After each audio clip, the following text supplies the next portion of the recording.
Les méthodes d'observation de la fertilité, également connues sous le nom de planification familiale naturelle ou abstinence périodique, sont des formes de contraception qui exigent que la femme suive son cycle menstruel pour déterminer les jours où elle pourrait tomber enceinte. Elles reposent sur le fait que la durée de vie d'un ovule après l'ovulation est généralement de 12 à 24 heures, tandis que les spermatozoïdes sont viables pendant 3 à 5 jours. Généralement, vous avez le plus de chances de concevoir pendant les 5 jours précédant l'ovulation et jusqu'à 24 heures après l'ovulation, ce qui fait un total de 6 jours dans votre cycle pendant lesquels vous pouvez concevoir. Ces méthodes aident à prédire quand vous êtes susceptible de tomber enceinte et exigent ensuite que vous évitiez les rapports sexuels vaginaux non protégés pendant ces jours-là. Si vous choisissez une méthode d'observation de la fertilité pour la contraception, vous devez être prête à vous abstenir ou à utiliser une méthode d'appoint, comme le préservatif, pendant vos jours de fertilité afin d'éviter une grossesse. Il existe 2 principales catégories de méthodes d'observation de la fertilité, les méthodes basées sur le calendrier et les méthodes basées sur les symptômes. Les méthodes basées sur le calendrier nécessitent que vous suiviez votre cycle menstruel pour identifier le début et la fin de vos jours fertiles et ainsi vous abstenir de rapports sexuels ou avoir des rapports protégés pendant ces jours-là. L'une de ces méthodes est la méthode du rythme, qui exige que vous suiviez et enregistriez les phases de votre cycle menstruel pendant au moins 6 à 12 cycles pour déterminer les jours où vous êtes susceptible d'être fertile. Un cycle menstruel commence le premier jour de vos règles, et c'est à ce moment-là que le décompte commence.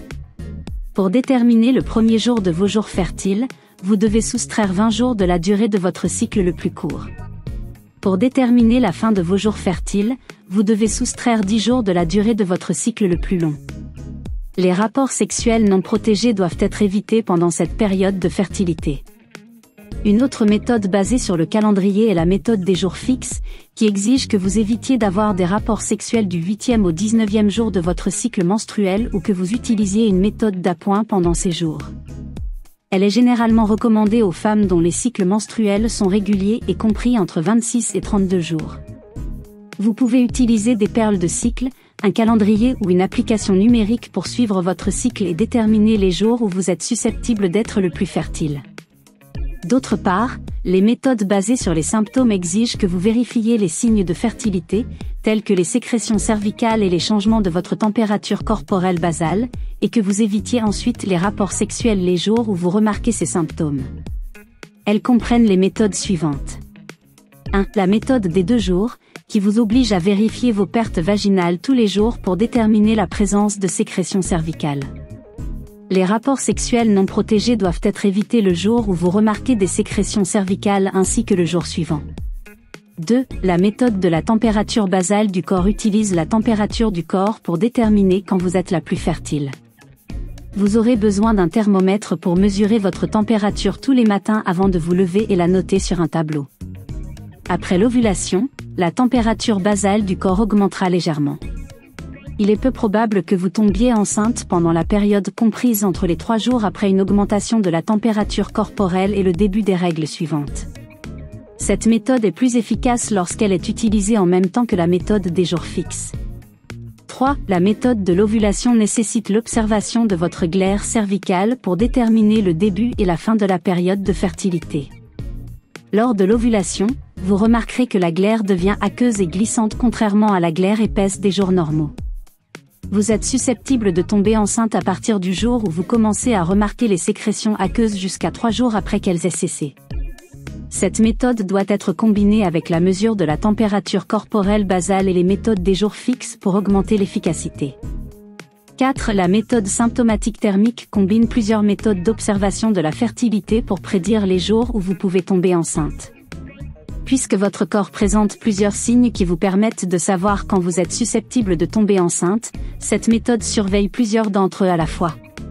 Ces signes comprennent la sensation d'ouverture de votre col de l'utérus, votre température corporelle basale et les changements dans les sécrétions du col de l'utérus. Utilisation de 2 méthodes d'observation de la fertilité ou plus augmente l'efficacité de la prévention de la grossesse.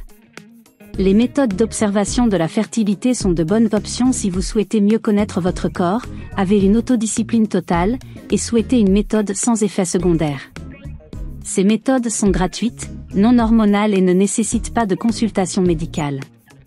Les méthodes d'observation de la fertilité ne sont généralement pas aussi efficaces que les contraceptifs modernes. Avec une utilisation typique, ils sont efficaces à 76 à 88%.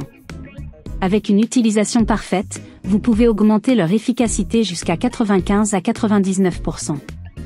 L'inconvénient de ces méthodes est qu'elles requièrent une grande régularité, une maîtrise de soi et une coopération absolue de la part de votre partenaire.